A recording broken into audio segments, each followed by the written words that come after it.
नमस्कार मित्रांनो, मी अनिल घनवट. भावांनो, नागपूरमध्ये शेतकऱ्यांच्या कर्जमाफीसाठी 3 दिवस आंदोलन झालं.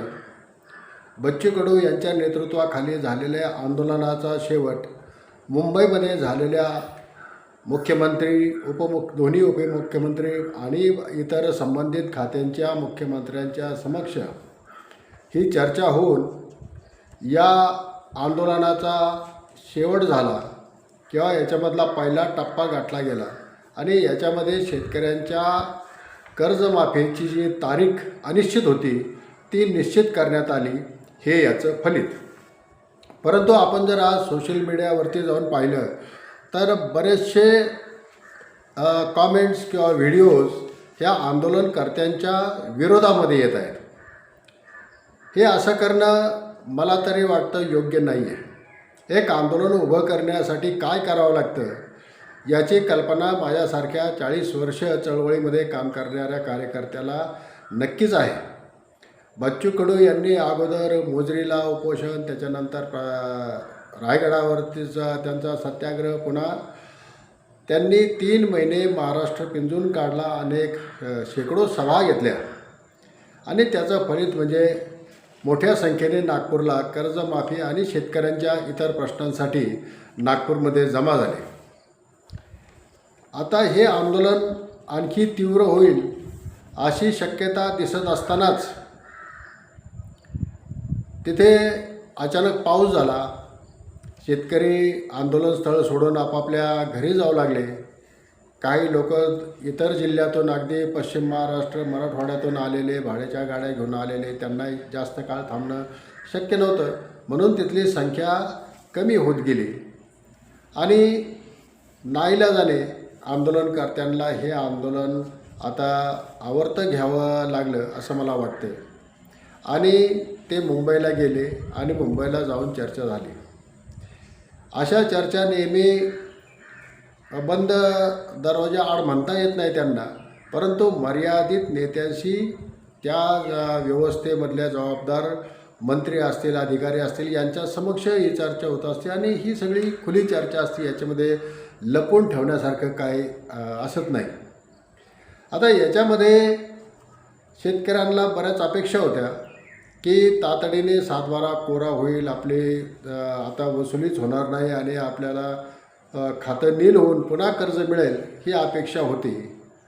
आणि साधारण मार्च महिन्यामध्ये या सगळ्या हिशोबात वर्षाचा हिशोब होत असतो आणि त्यावेळेला वसुली जोरदार सुरू असते. तर मार्चमध्ये ही वसुली संपून जाईल, कर्ज संपून जाईल अशी अपेक्षा असताना 30 जून 2026 ही तारीख ठरल्यामुळे बऱ्याचशा शेतकऱ्यांच्या मनामध्ये नाराजी आली. काही लोकांच्या मनामध्ये शंकेची पाल चुकचुकली आणि हा सगळा प्रकार सुरू झालेला आहे. परंतु एकंदर राज्याची आर्थिक परिस्थिती पाहता आता तरी सध्या हे इतकी मोठी, जवळ 30,000 कोटीच्या पुढची रक्कम असेल, ही रक्कम तातडीने बँक खात्यावरती जमा करणं हे सरकारला शक्य झालंच नसतं. आजही शक्य नाही आहे. अगदी मी मुख्यमंत्री असतो, बच्चू कडू मुख्यमंत्री असते, अजित नवले मुख्यमंत्री असते, तरीसुद्धा हे करणं शक्य नव्हतं. याचा शेवट असाच होणार होता हे मला अगोदरच माहिती होतं. पण याच्यामध्ये आंदोलकांच्या बाजूने थोडंसं चुकलं असं की त्यांनी फक्त ही तारीख घेऊन बाहेर आले. आम्ही फक्त तारीख घ्यायला आलो होतो आणि ही तारीख मिळाली. योग्य वेळ कधी येणार हे आपल्याला माहिती नव्हतं. ती योग्य वेळ आपण आता निश्चित केलेली आहे आणि एवढ्यावरच समाधान मानून आंदोलन मागे घेतलं गेलं, याच्याबद्दल शेतकऱ्यांच्या मनामध्ये रोष आहे. कांद्याची परिस्थिती काय आहे? कांद्याला भाव मिळत नाही आहे. तिकडे कापूस भिजून गेला आहे, तो FAQ दर्जाचा राहिला नाही. त्याची खरेदी होईल का नाही, त्याची खरेदी अद्याप सुरू नाही. पुन्हा सोयाबीनची खरेदी अजून सुरू नाही आहे. तो सोयाबीन जे काय पावसाळ्यातून वाचलेलं आहे ते आता सरकारला घालायचे आहे. त्याची आर्द्रता जास्ती आहे, त्याचे पैसे होत नाही आहे, उत्पादन कमी झालेलं आहे आणि अतिवृष्टीचे पैसेही अद्याप शेतकऱ्यांना मिळालेले नाही आहे. याविषयीसुद्धा तिथे चर्चा झाली असेल, पण निर्णयामध्ये याचा कुठलाही समावेश नाही आहे.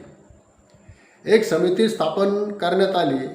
ती समिती स्थापन करण्याचं सरकारचं अगोदरच ठरलं होतं आणि हे बैठकीला जायच्या अगोदरच त्यांनी तो GR काढून तयार ठेवला होता आणि एक समिती नेमली गेली. या समितीमध्ये सगळे मोठ्या पदावरचे अधिकारी आहेत. त्याच्यामध्ये एकही शेतकरी प्रतिनिधी नाही. निदान हा तरी आग्रह धरायचा होता की याच्यामध्ये 4 शेतकरी प्रतिनिधी घ्या. वेगवेगळ्या विभागातला एक प्रतिनिधी जरी आला असता तर तिथल्या शेतकऱ्यांची नेमकी अडचण काय आहे, त्यांची मागणी नेमकी काय आहे, त्यांना नेमकं काय हवं आहे हे तरी आलं असतं. आता हे सगळे अधिकारी फक्त कागदपत्र चालणार आणि सरकार जसं सांगेल तशा पद्धतीने अहवाल तयार करून सरकारला सादर करणार. बरं, 30/6 ही तारीख ठरली. 30 जून 2026 ही तरी शेवटची तारीख असेल का? आता या समितीने अहवाल दिला आणि त्याच्यामध्ये वेगवेगळे निकष लावले. त्याच्यामध्ये बराचसा मोठा शेतकऱ्यांचा गट वगळला गेला कुठले तरी कारणं दाखवून. त्याच्यावरती पुन्हा वाद होणार, पुन्हा ती तारीख आणखी पुढे ढकलली जाणार. पुढची तारीख ठरली तोपर्यंत जर सरकारकडे पैसा उपलब्ध झाला नाही, आता पैसा कुठून येणार? काय पाऊस थोडाच पडणार आहे पैशाचा? सरकारला कुठून तरी पैसे उभे करावे लागणार आहेत, कर्ज काढावं लागणार आहेत. आपले अर्थमंत्री आणि उपमुख्यमंत्री अजितदादा पवार म्हणतात की आता कर्ज घेण्याची मर्यादेसुद्धा आपल्या राज्याची संपून गेलेली आहे. मग हा पैसा येणार कुठून? मग त्या तारखेला तरी पैसे मिळतील का? हे कर्ज माफ होईल का? ही सगळी अशी अवघड परिस्थिती आहे. किमान यांनी लेखी स्वरूपामध्ये ते सरकारकडनं हे लिहून आणायला पाहिजे होतं की जोपर्यंत सरकार शेतकऱ्यांच्या खात्यावरचे पैसे बँकेला देत नाही, जेवढं कर्ज असेल ते बँकेला देत नाही, तोपर्यंत आम्ही सक्तीची वसुली करणार नाही.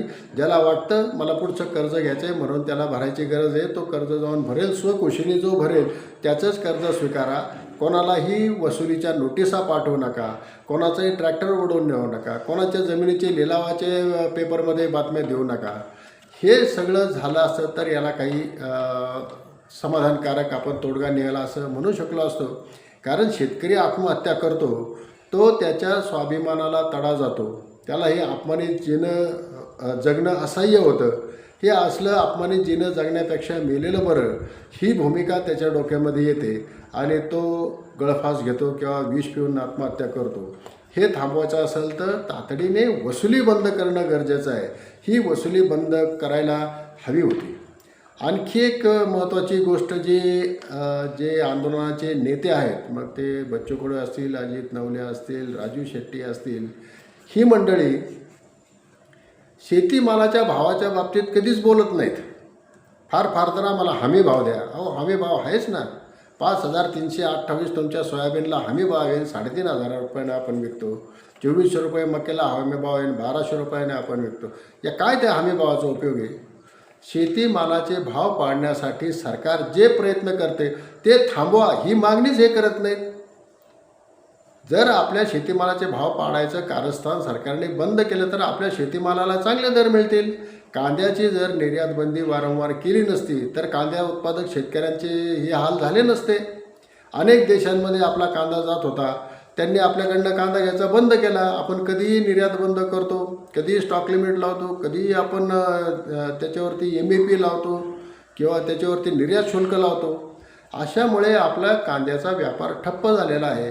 बांगलादेशने जे आपलं सगळ्यात मोठं गिऱ्हाईक होतं, आपण जेवढा कांदा निर्यात करायचो त्याच्यापैकी 26% कांदा फक्त बांगलादेश घेत होतं. 2020 साली यांनी अचानक अशी निर्यात बंदी केली. तेव्हापासनं बांगलादेशने आपल्याकडनं बियाणं आयात केलं आणि त्या बियाण्याचा आता कांदा ते स्वतः तयार करतात आणि ते आता आपल्याकडनं कांदा घ्यायला तयार नाहीत. एक मोठं गिऱ्हाईक आपण घालवलं आणि आणखी 2 वर्षामध्ये बांगलादेश हा कांद्याच्या जागतिक व्यापारामध्ये भारताचा मोठा स्पर्धक होऊ शकतो. अशी परिस्थिती सरकारच्या या धोरणामुळे झालेली आहे. हे धोरण बदलण्यासाठी ही मंडळी काही करत नाही, हे खरं दुःख आहे. आम्ही त्यांना समजून सांगायचा प्रयत्न करतो तरीसुद्धा हमी भावाच्या पलीकडे हे जात नाही. त्याच्यामुळे ही सगळी परिस्थिती निर्माण झालेली आहे. आता आपल्याला शेतकऱ्याच्या तरुणांना ठरवायला पाहिजे की आपण आता कोणत्या दिशेने जायचं आहे.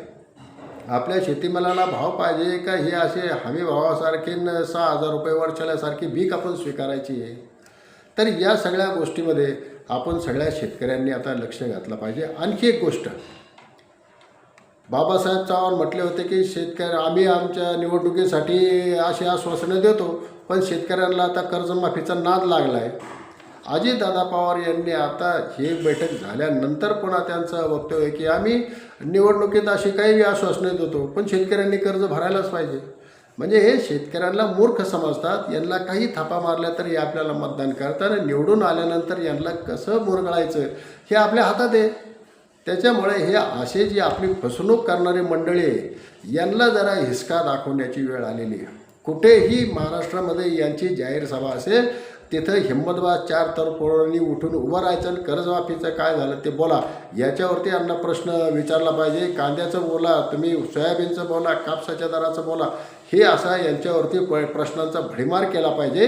आणि बाकी उपस्थित जे शेतकरी असतील ज्यांना वाटतं की हा पोरगा रास्त मानतोय त्यांनी त्याला सहकार्य केलं पाहिजे. नाही तर हिजड्यासारखे गप्प बसून राहिले तर हे त्या हिंमतबाज शेतकऱ्यांना अटक करतात, त्यांना त्रास देतात, पुन्हा असं कोणी उभं राहण्याची हिंमत करणार नाही अशी सगळी ही व्यवस्था करतात. म्हणून आता शेतकऱ्याच्या तरुण पोरांना हिंमत दाखवण्याची गरज आहे. मुरदाडपणा सोडा आणि ताकदीने पुढे या, तरच तुमच्या हातामध्ये कर्जमाफी पडेल किंवा तुमच्या मालाला भाव मिळेल.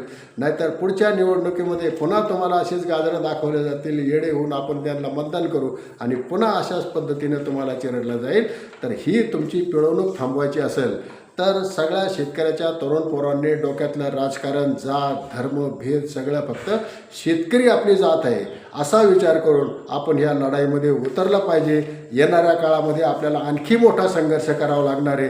पुन्हा एकदा सगळे शेतकऱ्यांच्या हिताचे काम करणारे जेवढ्या काही संघटना असतील, पक्ष असतील, ह्या सगळ्यांना एकत्र घेऊन आपण ही लढाई पुढे लढणारच आहोत. परंतु त्याची दिशा योग्य असली पाहिजे. अगोदर दिशा ठरवू आणि या सगळ्या भामट्यांच्या विरोधामध्ये लढण्याची हिंमत बांधू.